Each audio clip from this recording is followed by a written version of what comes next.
All right, ladies and gentlemen, welcome back to the channel. We're talking Philadelphia Eagles in today's video. They have had a great offseason. They followed it up with a phenomenal draft. They walk away with two day one starters, in my opinion, Quinyon Mitchell and Cooper DeJean in the first two rounds. And if I told an Eagles fan a couple of weeks ago that you'd be walking away with one of those two guys, you would have said, oh, cool, word. They walked away with both. And so they had a phenomenal draft. And once again, they've had a phenomenal offseason. Saquon Barkley, freaking superstar. They've revamped their defense. They decided to bring back CJ Gardner-Johnson. They pick up Bryce Huff. They pick up Devin White. And more importantly, you have new coordinators. You have Kellen Moore as your new offensive coordinator, and you have Vic Fangio as your new defense coordinator.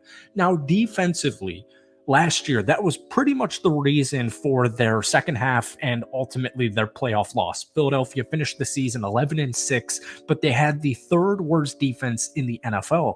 Now, before we get into the defense and especially the draft, I don't think people outside of Eagles fans truly understand how much Brian Johnson limited not only Jalen Hurts, but their entire offense. They were so predictable. Defenses knew exactly what was coming.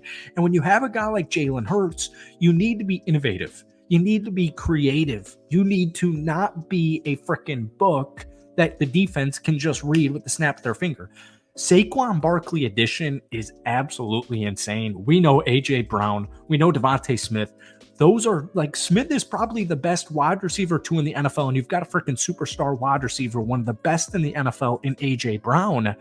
But now you have a competent offensive coordinator in Kellen Moore. So let's talk about the draft. But before we do, if you guys enjoy it, be sure to hit that like button, hit that sub button for daily NFL content. Folks, this is my first ever Philadelphia Eagles video. So if we could try and get it to 100 likes, that would mean the absolute world to me. If you guys want more, let me know down below.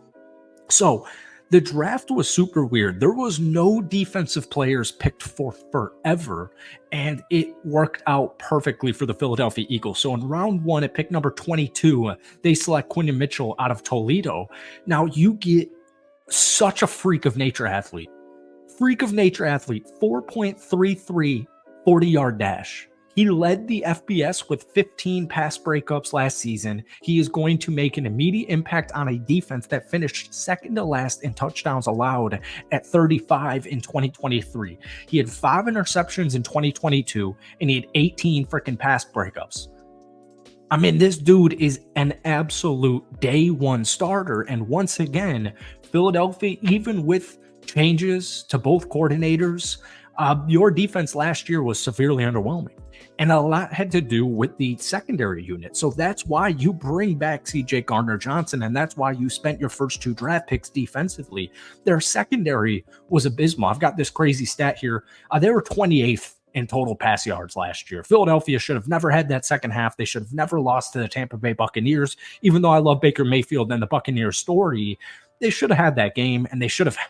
I mean, they were the best team in the NFL in the first half of the season. So Quinyon Mitchell, day one, impact starter, freak of nature, superstar potential right there, round one, best cornerback in the draft. I saw mock drafts where he was closer to top 10, and they land him at pick number 22 thanks to how the first half of the draft went. Now, round two, number 40, Cooper DeJean, cornerback out of Iowa. He has experience at both corner and safety. Some are projecting him as more of a safety in the NFL, but there's sentiment within Philadelphia's building that he can quote-unquote do it all. He's a huge difference maker. He was huge for Iowa last season. He was named first-team All-American, Big Ten Defensive Back of the Year, and was an impact punt returner as well. He's going to have an immediate impact, in my opinion, as well. 5 interceptions in 2022, 3 pick sixes. I mean, this dude's a playmaker. So one big knock on Quinyon Mitchell is he's a gambler. But I like my cornerbacks to be gamblers. I want these guys to change games. I want them to switch the flip immediately with a turnover. You need turnovers. If you're not generating turnovers, you're not going to win too many playoff games, as we saw last year. He also had 75 tackles in 2022, follows it up with a great year last year, including 2 interceptions. We'll briefly touch on Jalix Hunt, linebacker out of Houston Christian, round 3, pick number 94, former safety. This is important because keep in mind, It's a revamped linebacker room. You traded away Hassan Reddick to the New York Jets. You signed Bryce Huff. Brandon Graham's probably playing his last season, and Josh Sweat is in the last year of his contract. So this was the 2023 Southland Conference Defensive Player of the Year. He's 6'4", 252. He ranked 5th among edge players in overall athletic testing at the Combine. He's a playmaker. He led Houston Christian with 9 tackles for loss and 6.5 sacks while forcing a pair of fumbles. And he started his college career at Cornell before transferring in 2022. But the main Philadelphia Eagles draft, round 1 and 2, the 2 DBs, that's kind of the main talking point, but don't sleep on Jalen Hunt, especially long term. Now, real quick with the linebacker room, this defense completely revamped. Most importantly, they've got a ton of depth all across the board here. Josh Sweat, 26 years old, started all 17 games for Philadelphia last year, obviously, 6.5 sacks, 43 combined tackles and 23 quarterback hits. He was a Pro Bowl selection back in 2021, 2022. You picked up Bryce Huff from the New York Jets. Last year, he had 10 sacks and 21 quarterback hits. And you also picked up, this is one of the sneakiest moves in the entire offseason for some weird reason, Devin White. And I think it's just because of last year, how it ended. 2022, this is a Pro Bowler here. 124 tackles, 5.5 sacks, 2 forced fumbles, 16 quarterback hits. So the whole point here is Vic Fangio gets defensive players playing to their potential. He gets them playing above their level of success, above their level of talent. He extracts all of the talent from his defense. And so you give him this crazy linebacking room. Darius Slay, still a Pro Bowler. CJ Gardner-Johnson, one of the best ball hawk safeties in the NFL. Reed Blankenship, I think, is just underrated across the league in general. Now you got Mitchell. Now you got DeJean.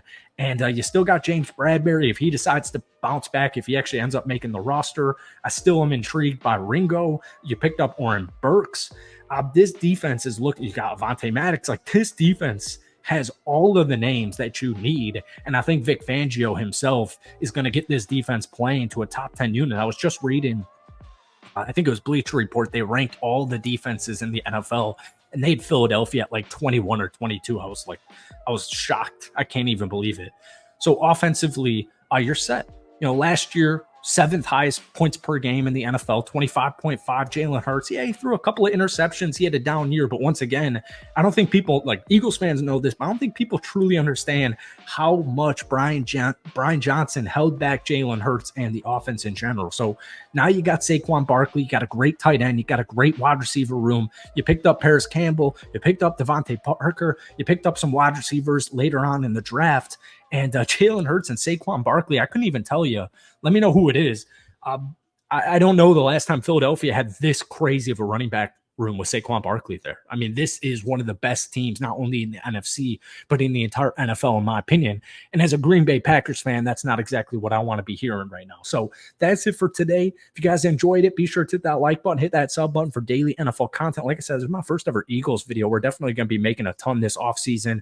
Try and get this video to 100 likes. It would mean the absolute world to me. But guys, give me a grade for the Philadelphia's offseason as a whole to this point down below.